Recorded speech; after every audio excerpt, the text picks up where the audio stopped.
احتجاج، walk out, بل کی کاپیاں پھاڑنا، یہ سب کچھ جو ہے وہ کام نہیں آیا.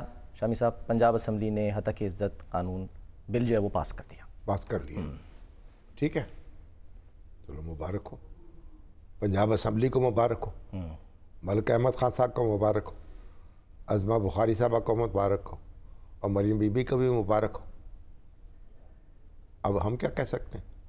مگر یہ بل جو ہے اتنی جلدی میں پاس کرنے کی ضرورت کیا تھی؟ 2-4 دن ٹھہر جاتے.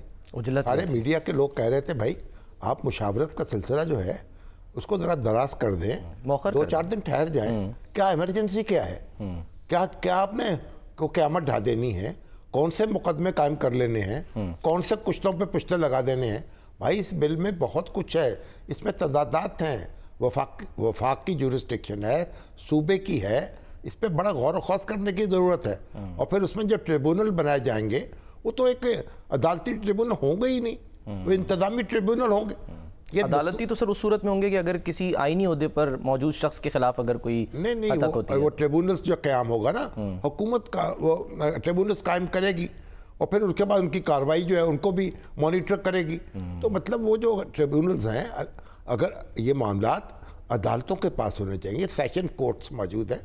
کئی ہمارے اعتراضات ہیں، لیکن بنیادی اعتراض یہ ہے کہ ہمیں اس کی اسپرٹ سے نا، اس کی روح جو ہے اس سے اتفاق ہے. ٹھیک ہے، حتیٰ کہ عزت کا حق کسی کو حاصل نہیں ہے. قانون ہونا چاہیے، مؤثر ہونا چاہیے، جرمانے. لیکن اس میں مشاورت کا اہتمام ہونا چاہیے نا. ہماری بات سن لی جائے. معاملہ تو ہے سوشل میڈیا کا، وہ آپ کے قابو آ نہیں رہا.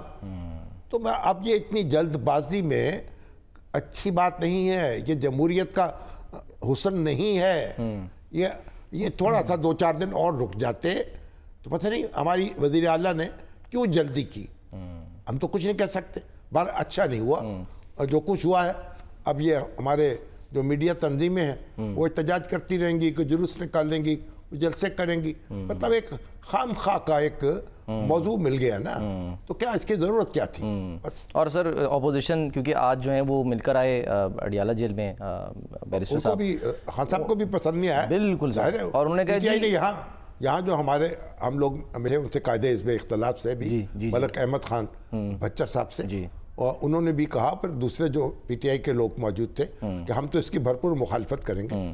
اور خان صاحب نے بھی کہا یہ تو ان کو تو کرنا، اپوزیشن تو مخالفت کرے گی نا. سر سنا دیں ذرا ان کی بات، عمر ایوب صاحب کی کیا فرما رہے ہیں. انہوں نے کالا قانون کا ہے اس کو. ابھی تو وہ قانون تو صبح ہی بنا ہے نا، نیشنل اسمبلی میں کر لیں مذاہمت، ٹھیک ہے، اپوزیشن کا تو حق ہے.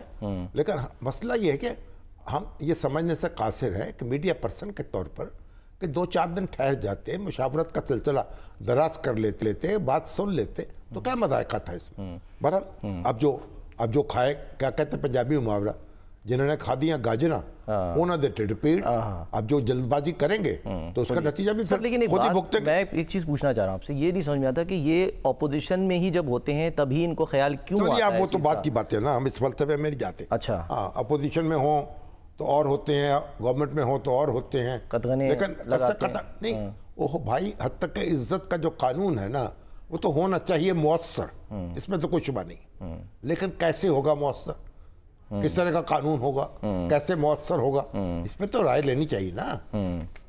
گندم سکینڈل، یہ جو اضافی گندم، رپورٹ آ گئی نا جی سر، 4 کا تعین کر دیا. 4 افسران سر، 4 افسران جو ہیں، سابق وفاقی سیکرٹری نیشنل فوڈ سیکیورٹی محمد آصف ہیں، پھر اے ڈی عابد صاحب ہیں، ڈاکٹر وسیم ہیں، اور ڈائریکٹر سہیل شہزاد صاحب ہیں. ناقص منصوبہ بندی کی اور غفلت برتنے کا چارج لگا کے ان کو کہا جی ان کو معطل کر دیا جائے، ان کے خلاف کارروائی کی جائے. سب ان پہ نزلہ گر گیا. تو ان کے جو وزراء تھے وہ کیا کر رہے تھے؟ کلین چٹ مل گئی ان کو سر. وزراء نگران حکومت آنکھیں بند کر کے بیٹھے تھے. وہ تو بڑے کانفیڈنٹ تھے سر. آپ کو یاد ہوگا وہ جب پریس کانفرنسز ہو رہی تھی، ٹاک شوز میں جا رہے تھے، وہ کہہ رہے تھے کہ کچھ نہیں نکلنا اس میں سے. $1 ارب کا نقصان ہوا ہے. یعنی ہم جو ٹھیک ہے کہ پیسے جو تھے یہ تو پرائیویٹ لوگوں نے گندم منگوائی ہے نا، تو قومی خزانے سے پیسہ تو نہیں گیا، لیکن ڈالر تو گئے نا. اور اس کے بعد پھر جو کوہرام مچا، جو قیمت گندم کی کم ہو گئی، اور ابھی گندم کسان جو ہیں ان کا پرسان حال کوئی نہیں ہے. اب حکومت خریداری نہیں کر رہی. پاسکو جو ہے وہ فیڈرل گورنمنٹ کا ادارہ ہے, وہ کہتے ہیں خریدیں گے, تھوڑی تھوڑی خرید رہے ہیں. اب وہ پاسکو بھی سن لیجئے, دن رات مجھے میسج آ رہے ہیں. اچھا. پاسکو کے ایک ایم ڈی ہوا کرتے تھے طارق مسعود صاحب. اچھا. وہ نواز شریف صاحب کے پی ایس او بھی رہے, اور لوگ کہہ رہے جی ان کو واپس لائیں, وہ کمال کے آدمی تھے. اچھا. وہ دیانتدار تھے, زبردست تھے, اور انہوں نے جناب ہر کام سیدھا کر دیا تھا. اب تو بھئی شہباز شریف صاحب وہ طارق مسعود صاحب کو لے آئیں, چلو کو مشیر کے طور پہ لے آئیں, ان سے مشاورت کر لیں. اب یہ لوگ یونین کے لوگ بھی کہہ رہے ہیں, دوسرے لوگ بھی کہہ رہے ہیں. تو اب پاسکو تو گندم خریدے گی, لیکن پاسکو کے خریدنے سے معاملہ چلتا نہیں ہے. اصل بات تو یہ ہے کہ پنجاب حکومت جو ہے وہ خرید نہیں پا رہی, اور اس کا کہنا یہ ہے کہ اب تو آڑتیوں کے پاس چلی گئی ہے گندم, تو اب کسانوں کو تو کوئی فائدہ نہیں ہوگا, ہم ان کو کارڈ جاری کریں گے. بہرحال ایک ایسا ماحول بنا ہے جس میں کسانوں کا نقصان ہوا ہے, اور وہ اب بہت سے کسان جو ہیں وہ بدلہ لیں گے ووٹ کے ذریعے سے. یہ خدشہ ہو سکتا ہے. چلیں سر دیکھ لیتے ہیں.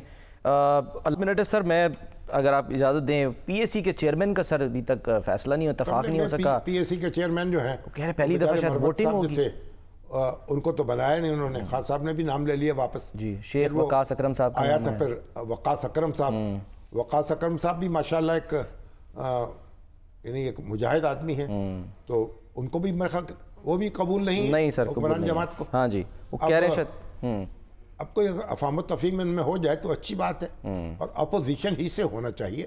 اچھا, روایت تو یہی رہی ہے. روایت تو یہی ہے, لیکن رولز میں نہیں. رولز میں نہ بھی ہو, ٹھیک ہے, روایت تو یہی ہے نا. پارلیمانی نظام میں روایت کی بھی اہمیت ہوتی ہے. ٹھیک ہے, اس کا اعتبار قائم ہوگا, وقار قائم ہوگا,